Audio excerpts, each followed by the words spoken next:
Good morning, everybody. Yeah, welcome back to the show. This is episode 371 of the Two Dum Yinzers. Good morning, everybody. How you doing, Mike? How you doing, Derpy? Um, I'm doing fine. Mike is Mike is still having some muted. trouble. We're gonna start calling him Mute. How we call you, Dollop? Mike's nickname is gonna be Mute from now on. This guy he's on constant mute. I'm on constant mute. Oh, There we go. Like everything's plugged in. I don't know why it doesn't work. You managed to pull this off every day. Look at you. I do too, because I Why keep. do you even touch anything? Just turn it off and come back. No, because I have it muted. I have my camera off, so when you guys come in, when I'm just sitting here chilling, watching TikToks, the TikToks aren't being played through the mic. I have my process. But what's I the like to process come of in- turning everything like to- back on? Yeah, I that's the process that you don't have. I like to unmute everything in mid conversation to see to listen to what kind of nonsense you guys are up to. Is that the I mean, is that the process? Yeah, I mute everything, and then you don't know how to unmute. I know how to unmute. Everything was unmuted. The wire just came undone. It was loose. Well, I'm a My little process. skeptical. I'm a little skeptical of this, but all right, we got everything under control, boys. Yeah. Um, I'm golden. I don't know about you yes, two, I've but seen this. I've been ready.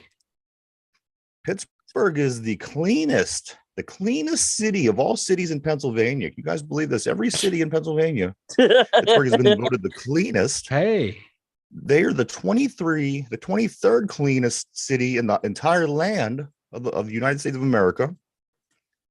How about that? And I think that the number was With all the traffic they have.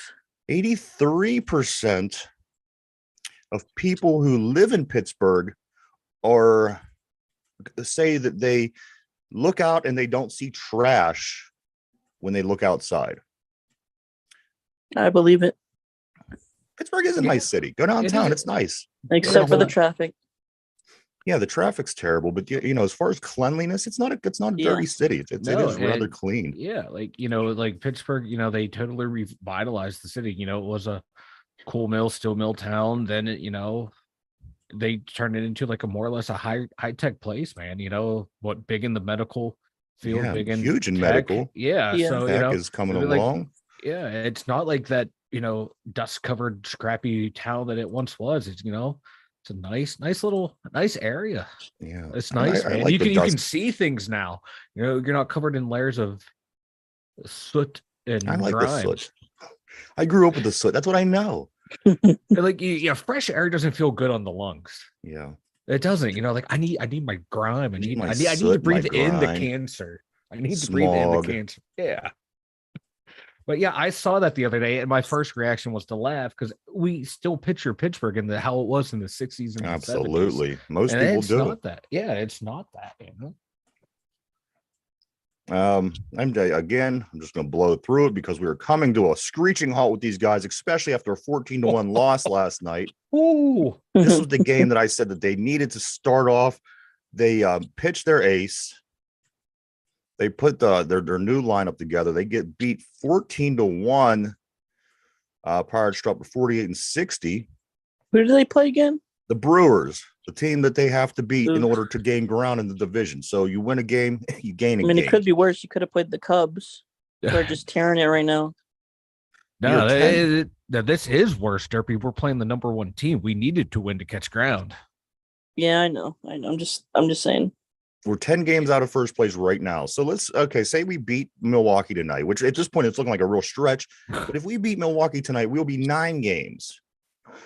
9 games. And I remind you that the other day I mentioned that it was 9.5 games. So if we win again, it's looking like a real stretch. But if they win, they'll be sitting at 9 games, which is closer to first place than they've been here in a couple of weeks since they had their free fall. I thought perhaps this team might have dug deep down into their chest and found their heart and decided, let's do this. Let's try to be competitive for these last 2 months of the season. As I said, they go out and they lay an egg. Basically, it was 14-1. They put their ace on the hill. Mitch Keller has a 5-inning night, gives up 9 hits, 8 earned runs, 3 walks, has 5 Ks. Alfonso Rivas, a guy that we brought over in the trade, went 0 for 3. He had a walk, a run. Cabrian Hayes went 1 for 3. Big Stacks 1 for 3. It's not look like there's going to be a whole lot going on. I was really hoping. And again, I guess I don't know. I don't want to say it's premature, but again, you can almost see the end of the road and say, you know what, I know it's going to happen. So I was kind of hoping they would just keep it interesting enough to want to stay relevant and to keep talking about these guys and talking about the games. But, a game that you could use as a starting point for the rest of this season to say that these last 2 months matter. They lose 14-1 with their ace on the hill. You go down through the lineup. I don't think Henry had a hit. I don't think. I mean, he hasn't had a hit in a long time. He's like 3 for 30 something in the past month or whatever. It's not good. And he's having defensive liabilities. Like you said, Mitch Keller got rocked.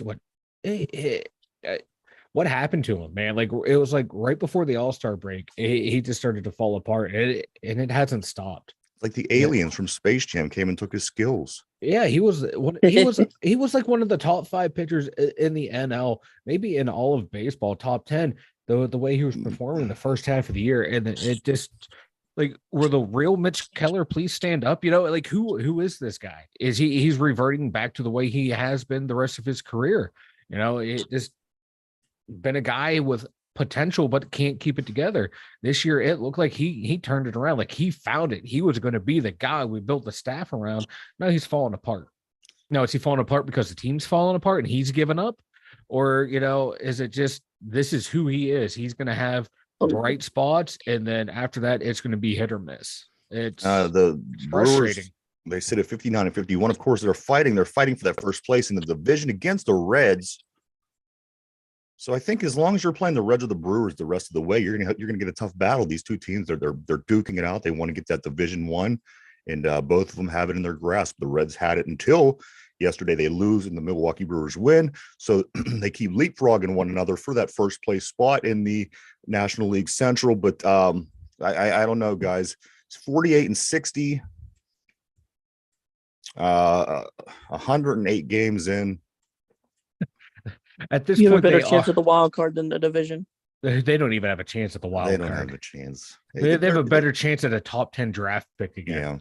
Yeah. Baseball's weird though, like that. Derpy. There's 50 games games left. Baseball, and then there's Pirates baseball. They're to know one and to know the other, to know two different things. They're two entirely different things. Like Derpy, you're like the internal optimist, man. Yeah. I don't know how you do it. You sound like you'd be able to talk yourself into and out of anything. Derpy. Yeah, exactly. Yeah. I know. It's just I admire the optimism, but you don't. You can tell you're not a Pirate fan. You do not have optimism when it comes to the Pirates. They can go 161-1, and they're still going to F it up along the way. Mm-hmm. Okay. I don't want to waste any more time doing this. The Pirates stink. Let's move on. Football guys. Yes. Last night started the season officially. It was the first preseason game of the year. It was the NFL Hall of Fame game in Canton, Ohio, between the Cleveland Browns and the New York Jets. You know what? After this game, I needed a cigarette, just as if you would need a cigarette after sex. It was that exciting for me. It's great to see the NFL caliber players back on the field. Of course, we followed football all off season, following the USFL, following the XFL. We even followed the Canadian Football League briefly. But you know what? There's nothing out there that compares to NFL football. And you know what? As I said, I needed a cigarette after it. It was such an experience. It was so great. Even watching backups, Aaron Rodgers didn't play. Watson didn't play. Chubb didn't play. Nobody these guys play, but you know what? I did not care. I did not care one bit. I enjoyed watching NFL caliber football, be it only preseason game 1. It was still a treat to watch, and I'm so glad that the NFL is back. So am I. I missed the game. I had to sleep. I had work. But the highlights. I was just so happy to see football highlights. Yeah, of real NFL teams. No disrespect to the USFL or the XFL. I enjoyed watching them, but this is the NFL. This is the bigs. This is the real football. This is NFL game action. Yes, a lot of these guys will not be playing once the season starts, but it was fun to watch. And Izzy. Yeah. Izzy Is he with a touchdown? He looks pretty good. My favorite Pitt player. He right looked good. He had 9 rushes for Pitt 27 player. yards, which is only 3 yards a carry. But you know what? The Cleveland Browns, their defense looked tough. And Izzy had a good game. He played a lot. Had a good game. And what I saw too, that real quick, man, that Browns front four, man, they look like they were all over the place, especially in that first quarter, man. They were all over the place. To P on the board, welcome this morning, my friend. He says baseball season in Pittsburgh is over. Baseball season in Pittsburgh is over in the beginning of April. We like to entertain the idea that it's not, but you know what? The beginning of April, we're pretty certain that the Pirates aren't going to do anything this year. But yes, I agree with you, P. It's over now that you have the NFL football here. There's no way, especially 7 days from right now. 7 days from right now, guys. Can you believe it? This time next week, we're going to be talking about the game tonight, which would be at that time the Steelers versus the Tampa Bay Buccaneers. Guys, it's here. It's here. There's no more waiting. It's here. It's go time. It's go time. And oh god, I'm salivating. I'm drooling thinking about the Pittsburgh Steelers in game action. 1 week away. I can't can't even wait. want to start though. I mean, like You gotta let. I want to let Pickett play. You know what? Let me talk about this Browns game briefly, and then we'll get into the Steelers and what they're doing because there are a few things that relate.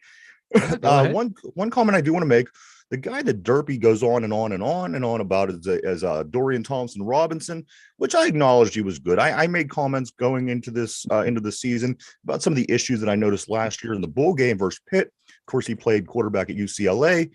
He looked real good last night. Granted, he was playing against guys that were 4th-string. yeah, you know what I mean. By the time he got in, he didn't start, but he was playing guys that probably won't be on the team. But he looked nice. He got a good set of legs on him. Dominant. He was dominant. Control. He took control of the game, and it was impressive to see. I will say that. Another quarterback comment that I do have. I tell you what, it's been a long way since Zach Wilson said he was going to make Aaron Rodgers' life a living hell. Of course, we know that that's been resolved. However, watching the game, there was no way that was ever going to happen because Zach Wilson looked like a little kid looking to Aaron Rodgers for help when he come to the sideline, and he's just looking at him like, please tell me what to do. And Aaron just casually strolls over and tells him what to do. It was dude running his mouth and blowing off some steam for whatever reason, but Aaron Rodgers, without even playing it down so far, it looks like he is in complete 100% control of this team. Yeah. It's gonna be a fun ride watching these Jets. I want to see them a little closer to the season when we're starting to see starters. Yeah, I want to see like all the additions that they added. How's that going to affect that team? Because that team, you're right. They really were just a quarterback away. But then it's like, okay, we're going to add this guy that Rodgers wants. We're going to add this guy. How's that going to affect like the team chemistry?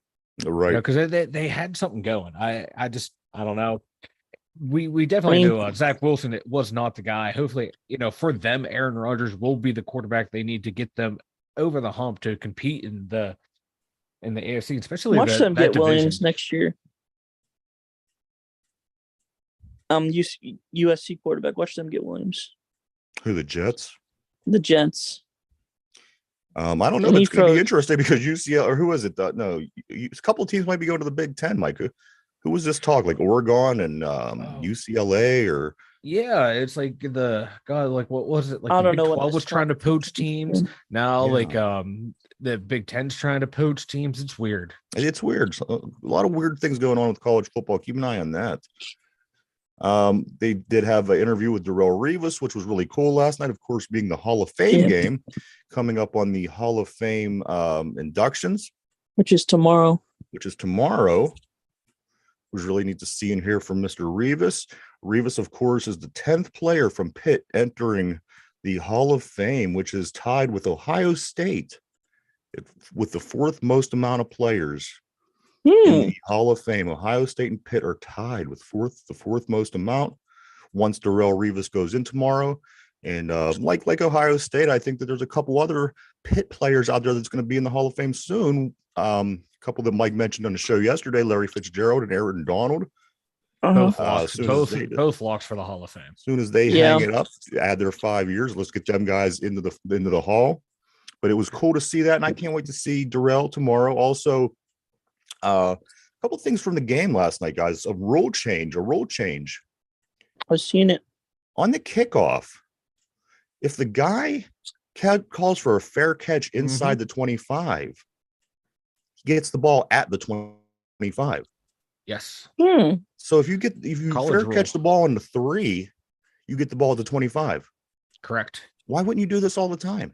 I would do it all the time. It's the college brought this in years ago, and yeah, that's what they do. Just call for the fair catch. I would all the time, because you're going to get, that's free yardage right there. Just call for the fair catch. Don't even try and do a return. For teams that have bad returners, Pittsburgh, I'm looking at you. Fair catch. Just tell your guys, go out there and fair catch it all the time. And the other one in speculation we're talking about right now is regarding the Guardian caps, the gaudy looking pillows that they wear on their helmets during practice. They're talking about putting them on the helmets for the games. It cuts down on when wearing these helmets, it cuts down 52% chance of getting a concussion. I say don't go with the gaudy looking pad. I say create a helmet with the pad somewhere within, or you can't go with the goalie pads on your heads every day. If Create they make a them helmet like smaller and more efficient, right, just like anything else that you have, your phone, your computer, your TV, you want to advance it and get it to a form that's going to be not as embarrassing and stupid looking. And I'm all for that. Make their helmet more safe. That's fine. I just think they can't run around with those pillows on their heads, right? Yeah, that's not attractive for the business. That's where that's when you get down into like player safety wise. Yeah, it makes sense. Business wise, it from a visual standpoint, it's a visual medium. You want to look at that. But if I was the players and they say, yeah, I'd be all for it. But owner side, I'm like, let's not. Exec side, TV exec sides, they're like, nah. Yeah, if they can get it like streamlined, it would look. I kind of like the way they look. If there's just more streamlined, it makes the helmets look unique. I said, I create the helmet with it somewhere within. A couple other things going on here, guys. We have the Steelers trying out former Titans DB Joshua Kalu. Anybody know anything about Joshua Kalu? I think he left without a contract. What I just read, and they brought in like a bunch of other safeties too. Okay.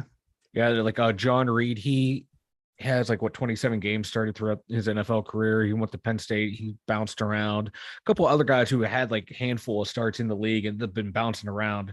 They're bringing in because Minka's been out with dealing with like a personal matter, and then Gazee and Keanu Neal are both banged up. Yeah. So your top 3 safeties are out. And just being your defensive backfield, losing Corey Trice as well. I mean, your players are dropping like flies in the defensive backfield. So I guess it makes sense to bring in some guys to take a look, see. Hopefully everything turns out okay in our favor. Of course, we know we lose Corey Trice for the season, but we got to get these safeties healthy. Yeah, definitely. Because you lose Terrell Edmonds, who was, he was there solid. He was solid game in, game out. He was always there. Now, our top 3 guys are out. It's kind of, you don't have any starters back there. Mike, speaking of Penn State, Joey Porter Jr., he makes up for the previous days in camp with 2 interceptions yesterday. Mike Tomlin made it known. He said Joey Porter is the winner. He is the winner of camp today. So good for him. Those are great signs heading into the season to know our probable starting cornerback at this point is really impressing. Yeah, that's what I was reading more stuff today, and it was like every chance they put him in a spot to make him uncomfortable. Good. See how he deals with it. It's like that's showing that they want him to start. They want him to be a day one starter. That's how much they trust his ability. You can't give him cream puff practices and expect him to be a NFL caliber quarterback. I love what they're doing. Yeah. Smart move, coach. If he gets beat, they throw him back out there. Like you and I talked the other day off air, is like Porter even says, about that catch that Pickens had on him. Hey, it was a nice catch. He did what he had to do. He beat me. Guess what? You put, you're a cornerback. It's going to happen. You set that aside and you move on. You have to fail. You have to fail. You got to go to the league and fail before you could be good. Yeah. Before you could be successful. You know, Darrell Reeves going into a Hall of Fame. How many times he was burnt in his career? Yeah. It happens. Times. You know? Yeah. You know, even I mean, he shut down those big name receivers a lot, but there was a couple times. Yeah, you get beat by him. You know, we've seen Deion Sanders get beat. We've seen Rod Woodson get beat. It happens. You know, when you go against the best of the best, you know, there's a decent chance the other guy's going to win out occasionally. So, like, while we are talking, I'm loving it. We are talking briefly these college DBs. I do want to mention that MJ Devonshire, your favorite Pitt player, he is my favorite Pitt player, as stated yesterday, is a candidate for the Paul Hornung Award, which is the nation's most versatile player. We've seen that in the past from him, returning punts, returning kicks, returning touchdown interceptions. I wouldn't be surprised if you see him on offense, but MJ Devonshire, the cornerback from Aliquippa, surprise, is a Paul Hornung Award candidate, guys. So keep an eye open for him. Pitt season right around the corner as well. These guys are in pads also. I have a list here. I want to do a list. I think these guys are going to like this list. But real quick, I want to just jump topic because I want this list to pretty much carry us out. Mike, this is something that falls into your area of interest. Jake Gensel underwent successful right ankle surgery. Will be reevaluated in 12 weeks. As you know as much as I do, once you hit September and you're close to hockey, you got preseason and October's right around the corner. Any concerns by you about Jake Gensel getting healthy and getting him back into the lineup start the season when the season starts? Oh yeah, because it's what I read. He's going to be reevaluated after 12 weeks. Yeah, you know, that's not like he's going to be ready to go in 12 weeks. That's just right. He's going to miss the first month of the season. He was out playing in that stupid summer league and hurt himself. Why he was allowed to play there makes no sense to me. You know, he had major shoulder surgery not too long ago. Now he's 28 years old. Coming up on going to need a contract extension. It made no sense for him to be out there playing like this. And that now they're trying to classify it as a nagging injury. If it was nagging, why didn't he have the surgery as soon as season ended? Yeah, right. Or like Absolutely. A month after, you know, take a month off to relax and then go get your surgery. Right. Why now? Why let him walk around on the nagging? You're 60 some days out from the start of the season. It's mind boggling. It's frustrating. Like, what the F is going on? Near the end, Revis Island became a reef. That's a good one. His mom is going to be inducting him, introducing him tomorrow. I believe That's DeMarcus awesome. Ware, That's cool. Jerry Jones for DeMarcus Ware, the fellow for Cleveland. I can't recall who they say is going to be. I don't. You know what? One thing I did notice about that guy, Thomas, Joe Thomas.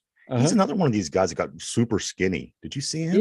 Yeah. And he's like Lurch, like these other guys. They turn into Lurch when they retire. It was. I saw someone comment. Or it might have been you. Like, you know, linemen get skinny, and receivers and DBs get fat. Look at Hines Ward. Look at Hines Ward, and then look at Tunchoke, and you're right. Yeah, it's like what the heck's going on here? All right, guys, we do want to get back. I have a list to finish out the show. This list is, if you saw it, just bear with me. If not, enjoy it. This list is since 1971. We are looking at the top 10 teams who had the most defensive players of the year. The top 10 teams with the most defensive players of the year since 1971. Now, a few of them, I'm going to explain it real quick. A few of them have the same amount. So say, you know, this team has 3 and this team has 3. So there's 10 teams in total. So, I mean, some of them may be tied with the same amount, but I'm giving you the 10 teams that do have these particular numbers. All right. Okay. Number 10, going from bottom to top. Number 10, the Buffalo Bills. The Buffalo Bills, since 1971, have 3 defensive players of the year, which were the years of 90, 95, and 96. You got to think that it was from these great Buffalo teams that went 0 for 4, unfortunately, in the Super Bowl. But I'm gonna guess that Cornelius Bennett was in there. I'm gonna guess that Bruce Smith was in there. And I don't have the specific names. I just have the years. Number 9, the Buccaneers, Tampa Bay Buccaneers. Also, I can see that. Yeah, with 3 players, one in 1979, one in 1999, which I could have guessed because they first were getting good in 99, and then in the 02-03 is when they won the Super Bowl. But the third one was 02, so it could have very well been Warren Sapp, possibly John Lynch, but I'm going to lead toward Warren Sapp. Number 8. Again, this is the team that had the most defensive players of the year since 1971. The number 8 team is the Chicago Bears. The Chicago Bears, 1985, surprise, surprise. Yep. 88, and then 05, that team they had in 05. 05 has to be Urlacher. Oh, yeah. Urlacher or the safety. They had all those picks. I forget his name. Obviously, I'm not going to look any of this up. I'm just guessing. Number 7. Also with 3, the Miami Dolphins back in 1973, back in 1983, in 2002. I'm going to guess was Zach probably Thomas? either Williams or the Zach Thomas, like, also going into the Hall of Fame tomorrow night. Who was their D end? Williams, Jason Williams. Jason Williams. Don't ask. I thought his name was Aaron Hernandez. I'm like, no, that's the tight end. He's actually married to Zach Taylor's sister, believe it or not. And Jason Williams is from Pittsburgh. He went to Woodland Hills. Jason. So that is 7, 8, 9, 10. The number 6 team, also with 3 players, who's won the Defensive Player of the Year 3 times since 1971. This team is, guys, the Houston Texans. I'm going to guess they were all JJ. Maybe at least 2 of them were JJ Watt, but they were the years of 2012, 2014, and 2015. Yeah, that's JJ. So that was the Texans at the number 6 spot. And finally, the number, you know what? Number 5 is the Rams, also with 3. 2017, 2018, 2020. I think we could don't have to go on too far of a limb to figure out who this was. Now, number 4, guys, this is the last team that had 3. So a lot of teams had 3 Defensive Players of the Year since 1971. That's a good guess. You could be very right on that one. P on the board. Dent for Chicago. Richard Dent, the defensive end, number 95, was amazing. Number 4 all time with 3. The San Francisco 49ers. 49ers, 1994, which they had an amazing defense. 97 and then 97 and then 22, which was Bosa, correct? Yeah, Bosa. Yeah. They had oh my God, that defense. Ken Norton Jr. Oh, Ken Norton Jr. Dion. I mean, Martin Hanks, remember with the neck? Yeah, that rubber neck. I hated that rubber neck, but I always wanted to do the rubber neck. I can't. You can't. You have white neck. You can't do rubber neck. I can't. No, it's stiff. So now, guys, those are 4 through 10. Those are all 3 Defensive Players of the Year awards since 1971. That's crazy. Now, inside of that is going to be 1, 2, and 3. Number 3 with 4 Defensive Players of the Year awards since 1971 is the New York Giants. 81, 82, 86. Can we say Lawrence Taylor? And then again in 2001, I can't recall who it would have been on that team. Strahan? Could have very well been Strahan. Yes. The year he set the sack record. Could very well be Michael Strahan. Number 2, the most Defensive Player of the Year awards. I forgot about Singletary on the Niners. I think Singletary was only coaching on the Niners, wasn't he? I think he played on the Bears. And I think you're right. He was middle linebacker for the Bears in the 85 team. I think he was coaching on that San Francisco team. Yep, you're right. Number 2 with 4, tied with the Giants.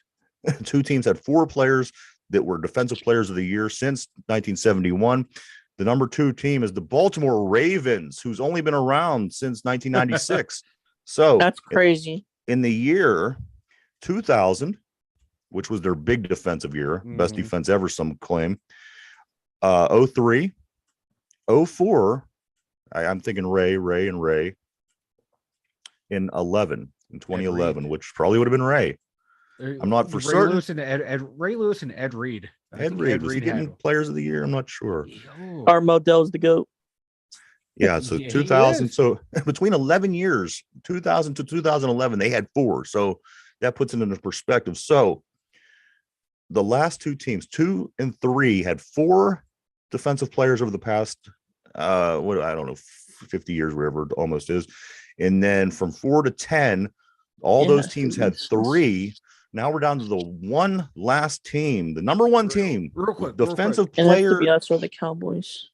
Defensive Player of the Year awards with the most of them since 1971, fellas, is with 8.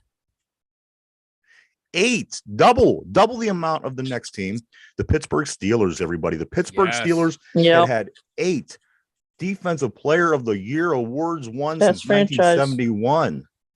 You want me to give you the years or what? Let's do the years. Yeah. 72, And the players. 74, 75, 76, 83, 08, 10, and 21. They have double the amount of the next team. They have the same amount as the next 2 teams. So the Giants and the Ravens would combine theirs. They would only have 8. The Pittsburgh Steelers are the number 1 team with this award, won the Defensive Player of the Year since 1971. 8 guys or 8 times they were selected Defensive Player of the Year: 72, 74, 75, 76, 83, 08, 10, and 21. That's pretty impressive. Even if you're not a Steeler fan, like, Not bad at all. Yeah. you know, I mean, Joe because look what Green. the other teams have done, and Yeah. you know, Can you name the players, Mike? Yep. Mean Joe Green in 72 and 74. Mel Blount in 75. Lambert in 76. Woodson in 93. Harrison in 08. Polamalu in 10. And then TJ Watt 2 years ago. look at you, Yep. I had to look that one up. you son of a bitch. Dick Butkus. Let me take a look. Was he into 71? I'm not sure. Dick- But that's Seems like- another point of why the Steelers are the best franchise. It proves another point of why they're the best franchise in the league. Why is that, Derpy? Because of I'm this. just saying, all yeah, the Hall no. of Famers that have. Mike, are you looking up the Dick Butkus I am question looking up that the yeah.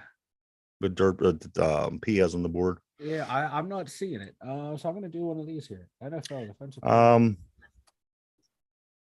I'm going to go ahead and talk about the website, guys. Everyone check out the website at www.2dumyinzers.com. Over on the website, there's all kind of cool things there. You know, you could find links to any one of the 371 shows. There's all kind of information, personal stuff about the people on the show. There is also the store where you can go and you could buy all kind of cool things, 2 Dum Yinzers stuff, and then the Bob Nothing gear is on there as well. So go check that out. Guys, are you ready for a little trivia? Yeah, Dick Trivia. Butkus did not win Defensive Player of the Year. Dick Butkus didn't win? No, Wow. that is insane. Well, All right. yeah. Well, the award didn't start until 71. So Yeah. So we're sticking with baseball just for a couple more days for the sake of just because football is going to be here and it's going to be no baseball at all. So I'm going to basically ride out with a few more questions about the teams the Pirates are playing. This is going to be a Milwaukee Brewers question. I think you guys should be able to get this. It's going to sound a little bit more difficult than it is, but once you think about it and let it run through the mill, I think you're going to be all right. All right, 1974, fellas. In 1974, who did the Brewers receive from the Braves in exchange for David May and Roger Alexander? I'm looking for who the Brewers received from the Braves in exchange for David May and Roger Alexander. Go ahead and think that one over, guys. We are live every day, 7 days a week, right here. You can check us out.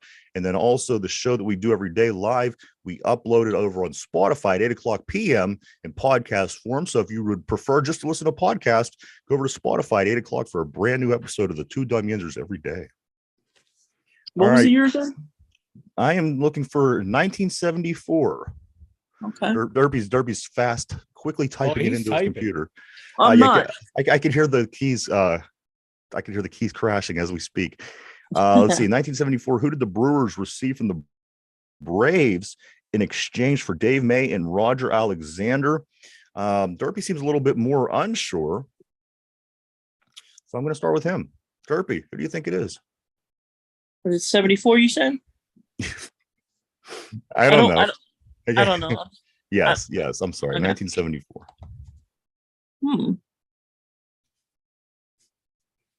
I honestly don't know. So I'm just gonna go Tony Gwynn.